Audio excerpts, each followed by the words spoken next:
भारत सरकार आज तक एक एडवाइजरी के रूप में तय करती थी, लेकिन अभी लेबर कोड लागू हो चुका है।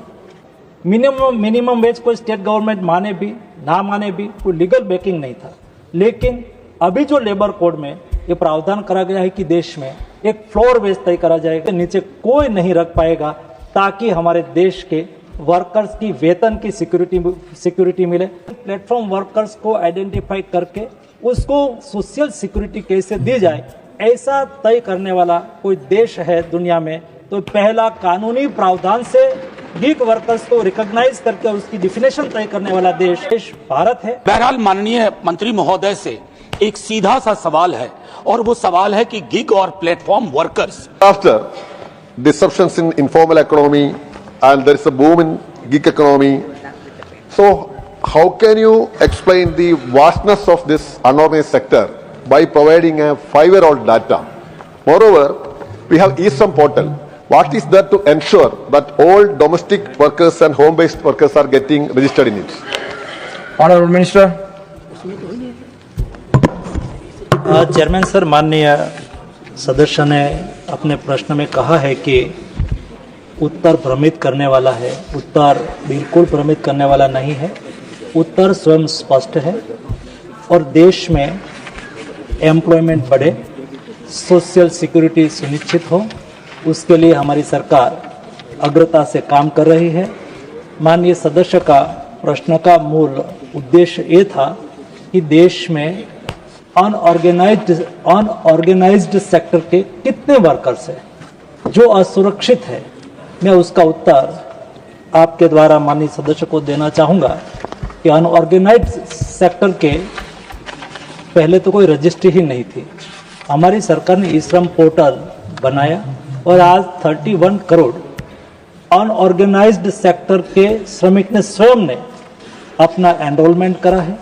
उसका हमने विवरण करा, कौन से सेक्टर में कौन कौन काम करता है वो भी उसमें सुनिश्चित है, और उनके आधार पर उसको सोशल सिक्योरिटी की जो अलग अलग स्कीम है उसके साथ जोड़ा जा रहा है। उसका नतीजा ये निकला है कि देश में सोशल सिक्योरिटी का कवरेज बढ़ते जा रहा है, और उसके लिए आप मेरे पर तो, सरकार पर तो भरोसा नहीं करेंगे क्योंकि आपका स्वभाव भी है, नेचर भी है, कार्यशैली भी है उसकी, बट ILO ने कहा कि 2019 में भारत में 19% लोगों को सोशल सिक्योरिटी कवरेज था। लास्ट ईयर में ILO ने भारतीय डेटा का एनालिसिस करके उन्होंने कहा कि एक दशक में सोशल सिक्योरिटी कवरेज बढ़ के 64% हुआ है, यानी कि देश के 94 करोड़ लोगों को Modi government social security coverage देने में सक्सेस रही है। इस सोशल सिक्योरिटी के प्रति मोदी गवर्नमेंट का कमिटमेंट। सेकंड सप्लीमेंट्री श्रीमान Santosh Kumar P. Avarhal. Sir, my first question was related to the inaccuracy of data. Instead of answering to that particular question, he was explaining the same answer, which was furnished to us. So kindly note that. My second supplement is that distress migration is a reality in India. So I would like to know from which Indian states migrant workers are, going out of the state. Which Indian state? Is it Bihar or UP? So I would like to know the name of the state. Secondly, how can you ensure the minimum wage of these workers? Now, MNRJ is practically stopped. The government did not notify the BBJ Ramji. So how you are going to, I hope in coming days, I fear that, not hope, that distress migration distress migration will be taking place more and more in the coming days. So how you are going to tackle this issue? Honorable Minister. माननीय सदस्य के जो श्रमिक भाई अभी तक subscribe नहीं किए हैं उनसे रिक्वेस्ट है कि आप सब्सक्राइब करें, बेल आइकन दबाएं, जो कि सही टाइम पे आपको सही न्यूज़ जो है मिलता रहेगा। चिंता को मैं सबंध करता हूँ कि ये देश विशाल देश है, 1.4 बिलियन 140 करोड़ की जनसंख्या है। ये देश में डाइवर्सिटी है, कोई जगह पे कोई बिजनेस है, कोई टाइप की इंडस्ट्रीज है, कोई जगह पे दूसरी टाइप की इंडस्ट्रीज है, और माइग्रेशन 2-3 प्रकार के होते हैं।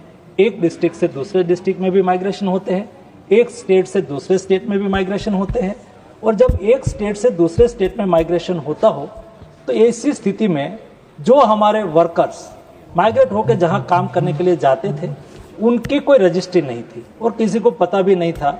लेकिन इस श्रम पोर्टल में हमने प्रावधान करा है कि कोई वर्कर्स कोई जगह पे जाए तो वहां भी उसका काउंटिंग हो और वहां वो रजिस्ट्रेशन करा सकते हैं कि मैं आज बिहार से तमिलनाडु काम करने के लिए गया हूँ, तमिलनाडु से मैं उड़ीसा काम करने के लिए गया हूँ, उड़ीसा से मैं गुजरात में काम करने के लिए, जहां भी वो वहां रजिस्ट्रेशन करा सकते हैं। दूसरा, one nation one ration card के तहत या तो ऐसी कई स्कीम की पोर्टेबिलिटी करी गई है ताकि उसको वहां भी उसका लाभ मिले। माननीय सदस्य ने यह भी चिंता करी कि भी उसका मिनिमम वेज का क्या। ये बात सही है कि मिनिमम वेज भारत सरकार आज तक एक एडवाइजरी के रूप में तय करती थी, लेकिन अभी लेबर कोड लागू हो चुका है। लेबर कोड में फ्लोर वेज की बात करी है। मिनिमम वेज को स्टेट गवर्नमेंट माने भी ना माने भी कोई लीगल बैकिंग नहीं था, लेकिन अभी जो लेबर कोड में ये प्रावधान करा गया है कि देश में एक फ्लोर वेज तय करा जाएगा। फ्लोर वेज से ऊपर स्टेट रख सकता है, लेकिन उसके नीचे कोई नहीं रख पाएगा, ताकि हमारे देश के वर्कर्स की वेतन की सिक्योरिटी मिले। इस दिशा में मोदी गवर्नमेंट ने काम किया। सो थर्ड सप्लीमेंट्री श्रीमान दीपक प्रकाश जी। धन्यवाद। Supplementary professor Manoj Kumar Jha ji. Thank you honourable chairman sir, through you एक पीड़ा सवाल से पूर्व एक इंटरनल कॉलोनियलिज्म का भी एक डेवलपमेंट थियरी में है। तो कभी कभी बहुत पीड़ा होती है कि हम बिहार वालों के हिस्से में ट्रेन आती है और निवेश किसी अन्य दो राज्यों में जाता है। बहरहाल माननीय मंत्री महोदय से एक सीधा सा सवाल है, और वो सवाल है कि गिग और प्लेटफॉर्म वर्कर्स जिनकी लगातार बढ़ोतरी हो रही है, सदन में भी चर्चा हुई है, मैंने स्वयं भी बातें रखी है, क्या उनके दृष्टिकोण से, क्योंकि आप आंकड़ा दे रहे थे आईएलओ कवरेज का, it does not speak about substance, क्या कवरेज का नेचर क्या है, how valid it is, coverage का परसेंटेज बढ़ना, ये स्टैटिस्टिक्स का एक मैं समझता हूं सरल गेम है। तो उसकी दिशा में जहां प्रोटेक्शन फुल प्रूफ हो गिग और प्लेटफॉर्म वर्कर्स की, उस दिशा में माननीय मंत्री महोदय कौन सी कार्य योजना पर आगे चल रहे हैं? शुक्रिया सर। Honourable minister.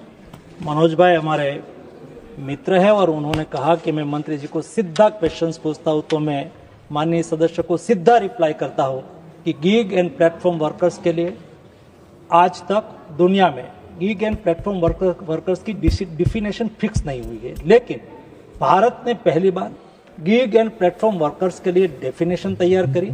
उनके लिए न्यू लेबर कोड में प्रावधान तय करा गया और न्यू लेबर कोड में यह भी सुनिश्चित करा गया कि गिग एंड प्लेटफॉर्म वर्कर्स को आइडेंटिफाई करके उसको सोशल सिक्योरिटी कैसे दी जाए, ऐसा तय करने वाला कोई देश है दुनिया में तो पहला कानूनी प्रावधान से गिग वर्कर्स को रिकॉग्नाइज करके उसकी डिफिनेशन तय करने वाला देश भारत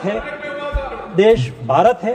और आईएलओ ने भी, मैं तो भारत का एज ए भारत को रिप्रेजेंट आईएलओ में करता हूं, उन्होंने भी सराहना करी और आईएलओ ने भी कहा कि भारत जो कर रहे हैं, कई कमेटी भी बनाई और भारत का मार्गदर्शन भी लिया ताकि भविष्य में और देश के दुनिया में करा होगा तो अच्छा होगा। जयराम जी को गलत नहीं है, मैंने जो भारत को रिकॉग्निशन दुनिया में मिला है वो बता रहा हूं। हमारे सबके लिए गौरव की बात है कि भारत ने उसके लिए एक प्रयास करा, मेहनत करी और उसको कानूनी दर्जा दिया। कानूनी दर्जा देने वाला देश भारत।